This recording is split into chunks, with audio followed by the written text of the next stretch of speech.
Examples को हम जानेंगे धीरे धीरे, बट सबसे पहले अपन बैलेंसिंग समझ लेते हैं, क्योंकि बैलेंसिंग पे एक क्वेश्चन बेटा पेपर में आएगा। मैं फिर बोल रहा हूं, आएगा मतलब आएगा एक क्वेश्चन, चाहे एमसीक्यू में आए चाहे 2-3 नंबर का आए, बट एक क्वेश्चन आता है। बैलेंसिंग क्यों करनी होती है? क्योंकि एक रूल होता है, एक लॉ होता है, law of conservation of mass, ठीक है, कि मास जो है वो कंजर्व रहना चाहिए।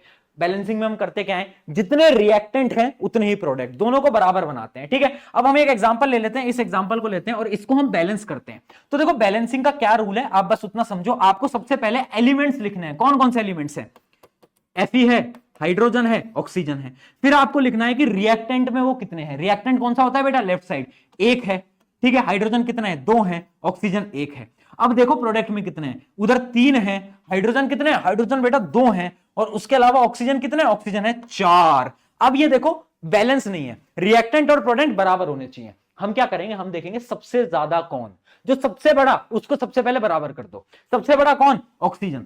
तो अगर मैं रिएक्टेंट पे ऑक्सीजन को 4 से मल्टीप्लाई कर दूंगा तो क्या बराबर हो जाएगा? बिल्कुल हो जाएगा। तो मैं क्या करता हूं, सबसे पहले जो मैं काम करता हूं वो मैं क्या करता हूं, मैं यहां पर ना यार भैया 4 से मल्टीप्लाई कर देता हूं। कर दिया 4 से मल्टीप्लाई, कोई दिक्कत? जैसे ही मैंने 4 से मल्टीप्लाई करा तो हाइड्रोजन 8 हो गए। अब यहां पर हाइड्रोजन हो गए 8 8, तो अब मुझे इसको भी 4 से मल्टीप्लाई करना पड़ेगा ना भाई, तो इसको मैं यहां से 4 से मल्टीप्लाई कर देता हूं बस। अब देखो आयरन यहां 3, यहां पर 1, बड़ी नाइंसाफी है, नाइंसाफी नहीं देखेंगे अपन, इसको भी 3 से मल्टीप्लाई कर देंगे, तो यहां पर 3 से मल्टीप्लाई कर दो। तो फाइनल इक्वेशन आ गई 3Fe + 4H2O equals to Fe3O 4 + 4H2।